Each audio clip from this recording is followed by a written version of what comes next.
afhayeenka maamulka gobolka Banaadir Saalax Xasan Cumar ayaa warbaahinta ugu waramay qasaaraha dhimasho iyo dhaawac ee ka dhashay qaraxa iyo qaabka uu ku dhacay. Ilaahay wa inna ilayhi raaji'uun. Runtii maanta habaaro sagaalkii iyo daqiiqado subaxnimo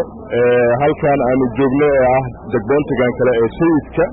oo udub dhaxaad u ah ee degboontiga weyn laga ilaaliyo madaxtooyada ayaa gaari waxyaabaha qarxa ee lagu soo dajiyay oo ku qarxay iyadoo halkan ay joogeen gawaari kale oo fara badan xilligaasna ay ahayd marka xilli ay dadweynaha kala duwan ee shaqooyinka u socda ay u sii rabaxayeen shaqooyinkooda runtii waxaa ka dhashay qasaaro dhaawacyo iyo dhimasho isugu jira inta dhimatay Allah u naxariisto inta dhaawacana waxaan u rajaynaynaa inay caafimaad degdeg ah helaan tirada inta dhimatay hadda la haayo waa ilaa 3 qofood inta dhaawacantayna waa ilaa 6 qofood dadkii dhaawacmayna waxaa loo qaaday goobihii caafimaadka goobtana hadda sidaan u joogno shaqooyin ayaa ka socota waxaan rajaynaynaa saacadaha soo socdana inuu si caadi ah ku soo noqdo. Isgoyska sayidka ayaa ka mid ah goobaha laga sugo ammaanka madaxtooyada Soomaaliya aadna loo ilaaliyo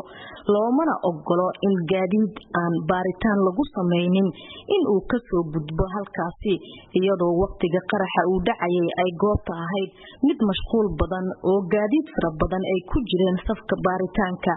qaarkoodna ay waxyeelo soo gaartay sida ay VOA u sheegeen qaar ka mid ah dadkii xilligaasi goobta marayay dadka dhintay iyo kuwa dhaawacmay ayaa waxay ahaayeen dad shacab ah iyo shaqaale ka tirsan dawladda oo wadada marayay iyo kuwa gaadiidkooda ku jiray oo ku sugnaa goobta wax lagu baarayay. Runtii kooxaha argagixisada mar walbaba waxa ay isku dayaan inay qalqal geliyaan shacabka inay beegsadaan shacabka waxay hadda meeshan ku beegsanayeen waxay ahaayeen dad shacab ah